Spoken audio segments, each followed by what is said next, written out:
This year is your year, the year that you go from simple run and gun shoots to also working on big sets with big crews where you can focus on the role that you do best, whether that be DPing, directing, producing, or even PAing. But you can't just make the jump over to a big set without knowing the lingo that gets thrown around. So in this video, I'm gonna give you 26 of the most used and most important film terms you will need to know how to be successful on set. And believe me, there's gonna be a few in here that you haven't heard before, so make sure you stick around to the end. With number one, we're gonna kick it off with the term back to one.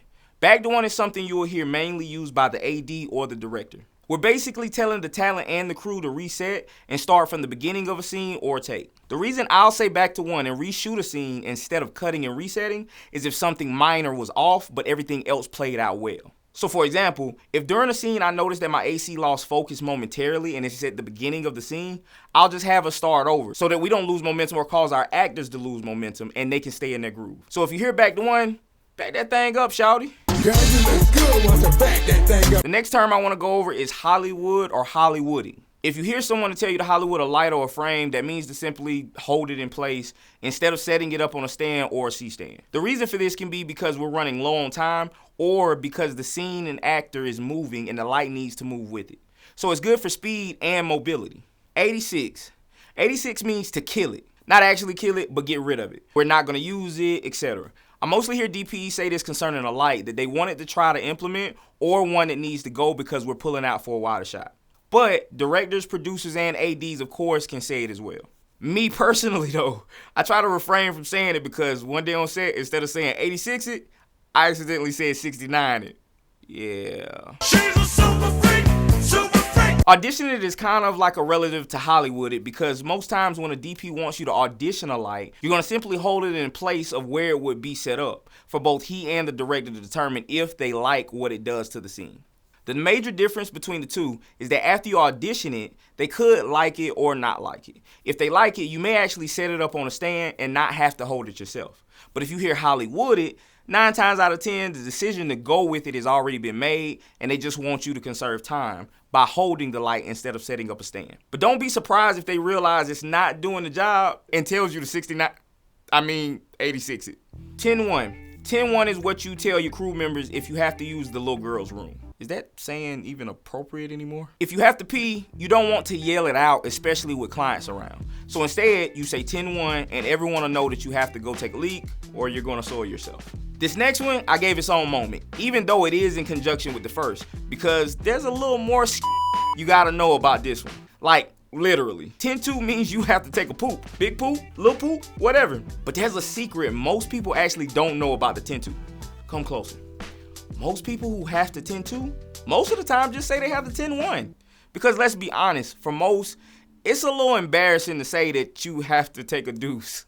What the deuce? And it's okay for you to do the same thing unless you think it's going to be a minute. If it's going to take you a while, you may just want to be honest with a crew member that you feel comfortable with and tell them that you need the 10-2. And then they'll inform the right people discreetly if necessary. That's simple. I mean, unless you fearless like me and ain't scared to be like, I got a 10-3, y'all. Martini Shot has to be my favorite, scratch that, second favorite term because it means we're almost done so I can get ready to get white boy wasted. Tonight, we're getting fucked up. Alright, for real though. It means we're on the last shot. The final shot is considered the Martini Shot and it's letting everyone know that once this take is finished, we're packing it up and we're going home. Flying in can refer to a light or a lens or anything that is needed at the moment. It can even refer to talent. It means to hold on a second, that thing or person is on its way. Points reminds me of flying in a way. Someone's carrying a piece of gear in, but points is more of a safety alert. So most people you will hear yell this are gaffers and anyone on the grip team. If they're walking through an area with a C-stand or Dana Dolly track, they need to yell out points to alert everyone so they don't stab someone by accident while they're coming around the corner. So in layman's terms, it means get your out the way. Get out the way, get out the way. Picture up is probably one that you've heard before. Picture up means that the camera's set up and ready to roll, so let's get to it. It's as simple as that. Before or after you hear picture up, you may hear last looks, which is basically saying take one last look at the talent and the scene to assure we're good because we're about to start. Quiet on set means shut the up. Roomtone is when the audio guy wants a minute of complete silence to record the ambient sound of the room for the editor to use in the edit. AKA, shut the up. Camera speeds and audio speeds is what the camera operator and the sound tech will yell out to alert that they are rolling and the AD or director is good to call for action. Camera speedsies. Okay. And if you haven't shut up by this point, then the scene probably won't be the only thing getting shot. Tails is a term that alerts the AC or whoever is using the clapboard that we are going to slate at the end of the take instead of at the beginning of the take. This can be for a number of reasons, but most times it's a speed thing and wanting to go ahead and get onto the shot. Now, if you find yourself slating and they tell you tails, then know that you're actually going to hold the clapboard upside down to let the editor know in post that you slated at the end instead of slating at the beginning. Striking. Striking is one of my favorites because it means one of the overly stressed out producers has had it and is about to hit his wife. Okay, I'm just kidding. The interesting thing about striking is that it can mean two things on set. If you hear it coming from someone on G&E, then it can be a warning to watch your eyes because they're about to turn on a light. So it alerts you to either look away or shield your eyes. But it also can mean to remove or dismantle a set, props, lights, costumes, sound equipment, essentially taking down everything after a scene. Crossing most of the time is used as a courtesy. A grip or a gaffer might be about to pass in front of the camera while the director and DP are looking at the shot. Now this is of course when not shooting, but more than likely you're still setting up. And they say it to alert the people that they're about to pass by the frame. For safety. If you're here for safety, I'm gonna be honest with you. Some idiot actually forgot to hit record on the camera during a pretty much perfect take and are too afraid to tell everybody that they did that. No, for real though. I opt for safety all of the time on set. Basically it means we got it and it's what we needed, but just in case, since we have the time, let's go ahead and get another one just to make sure and give the editor another option. Playback on my sets are usually requested by the client or a representative of the client, which means we're going to play the last shot we captured for them to review as well as ourselves. I'm not gonna lie, I usually get annoyed with getting asked for playback because we're usually on a pretty tight time crunch. And it just doesn't feel like we have the time for it. MOS indicates to everyone, especially the sound tech, that the next scene or shot we're getting does not require sound. For example, when we recently shot the pilot to my comedy series, there were shots of the toilet and things around the bathroom, aka insert shots, that didn't have a need for sound, so the audio tech was able to relax during those takes. Now you may not believe this, but we've already went through 20 different terms. But it's about to get crazier. I gotta be honest with you guys. I'm not the first person to do something like this. Others have given out terms you need to know, but for whatever reason, they all have stopped at 20. So these next 6 I'm gonna give you are ones I have never heard mentioned in a video before, even though these last 6 are just as heavily used. So I'm gonna reveal them to you, but before I do, if you've enjoyed this content so far, please hit that subscribe button and notification bell so I can keep creating content like this. And so you can be a part of my future giveaways. Cause in 3 days on February 2nd, I'm gonna be doing the biggest live giveaway I've done so far during a live stream concert where a group of all my favorite artists will be performing to celebrate me getting monetized. So make sure you opt to be notified on that video as well.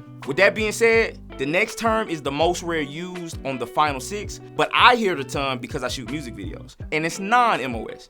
Non-MOS means that sound is required. Now you won't hear this on a traditional film set because 99% of your shots are audio. But if you shoot music videos like me, then you'll be in a position where you're not really shooting live audio until you're doing something a little more cinematic, like intro scene, outro scene, or a cut scene. So yeah, keep that one tucked away in your back pocket if you shoot music videos. The next term, which you will hear mainly from a DP, is sharps. This is what the director of photography will say to the AC if he's looking at a shot on the camera and needs the AC to pull focus so the subject is not blurry, mainly before we've hit record. If you're not an AC, this might not mean much to you, but if you are, you need to know that one for sure. Walkaway is a very unique one. Walkaway refers to a setup at the end of the day that you will not break down because you will be revisiting and shooting on it the very next day. So if you're working on a feature or multi-day commercial and you have more scenes to shoot with that look and setup, it's counterintuitive to break everything down when you can leave it built up and get a quick start the next day. This one has to be my favorite because I'm a fat Last man is the most awesome rule known to crew members.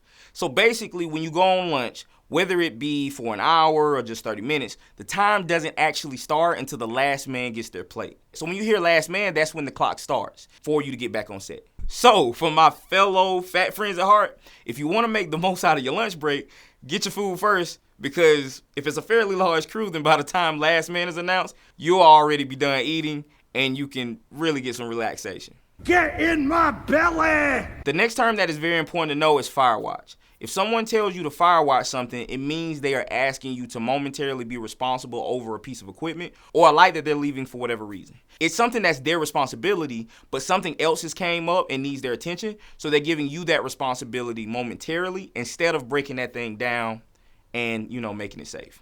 And that is the perfect segue to our final term, make it safe. Make it safe is usually said when you're either going to lunch or doing a walkaway and returning to that setup the next day or later. You don't want to leave anything up that could potentially be hazardous or dangerous or get damaged. So you do whatever is necessary to make that thing safe. If it's a way to dismantle a light without completely taking it down, then that's what you do. But either way, safety is the priority, with convenience coming second. Now, I gave you a ton of terms that is going to help you walk around a film set confidently. But there is something else that can really benefit you in your filmmaking journey. And you may be able to find it in this video right here.